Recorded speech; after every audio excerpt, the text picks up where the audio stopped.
Who that on me? Who that on three? What's up, Saints fans? It's your boy, the Who That's in here to bring you back with another video.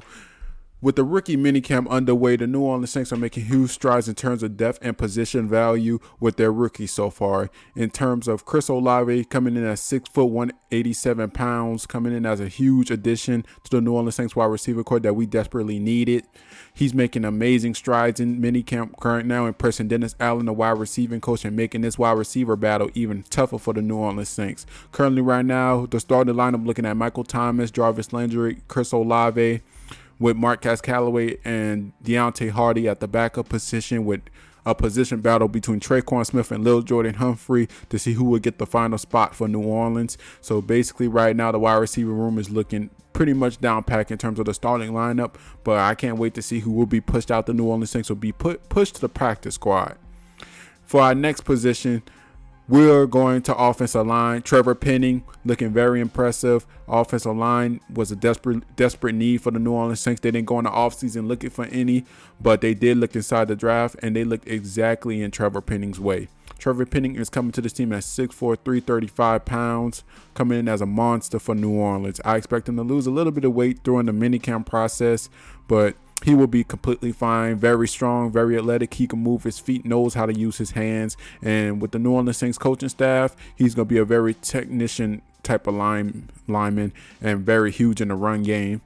And for position right now, there's not much position battling going on in the offensive line of the New Orleans Saints, with Hurst being the only real backup for New Orleans in terms of the tackle spot. The New Orleans Saints are versatile. They have guards that can't play tackle, so I expect Trevor Penning to get day one reps automatically for the New Orleans Saints.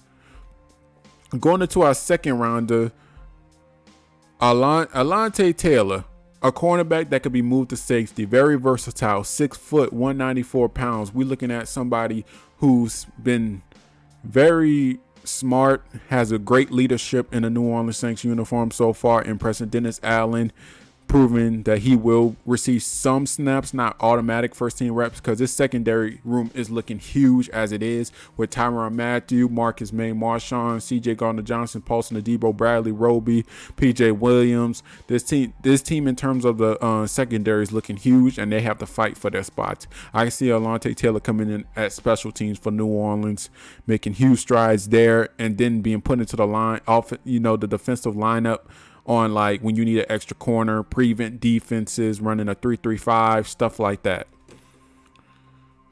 Next, we're going into one of the most impressive undrafted free agents the Saints picked up, and that's Abraham Smith out of Baylor. The man coming in at 5'11", 220. We're talking about a physical runner, very physical. He put his foot into the ground and he goes. He don't hesitate to hit the hole or anything. It's very hard to bring him down. He don't have that much outbursting speed on his side, but he's very hard to bring down. He's a pound for pound running back who's going to fight for every single yard. That is a type of running back the New Orleans Saints need, especially since Mark Ingram is coming out of his prime. Mark Ingram is officially almost 30.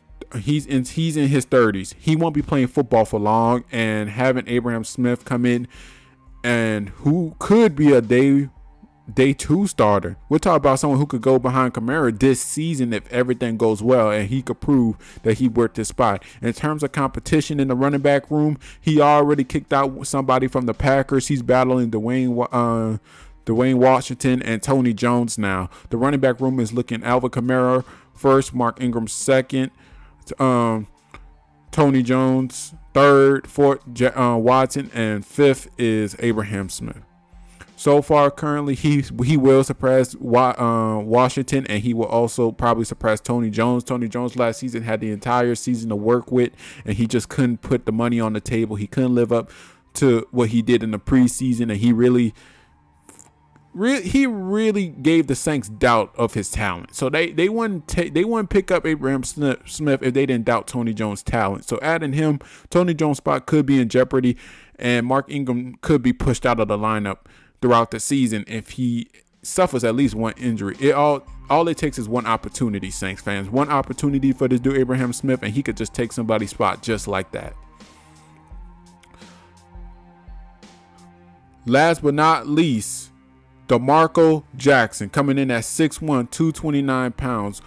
He will be coming in as a special teamer. There's no doubt in my mind. This offseason, we lost Craig Robinson to retirement. Heads up to his family. I hope you have great success even after football. Craig Robinson was a huge loss in terms of the special teams. Since 2016, the Saints has always had a top 10 special teams, and losing Craig Robinson's leadership behind that was a huge loss. The New Orleans Saints went into the draft looking at linebackers in terms after the 5th round, especially.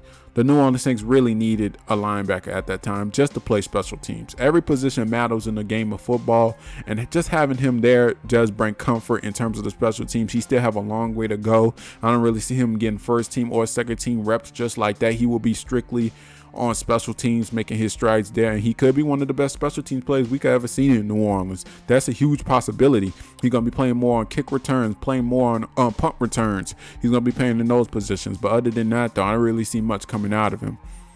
Now, for the state of the current class, this class is very good.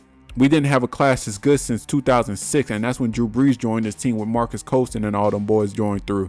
So pretty much the New Orleans Saints currently have huge position battles in terms of the secondary, in terms of the wide receiving core, in terms of the running back room and defensive linemen.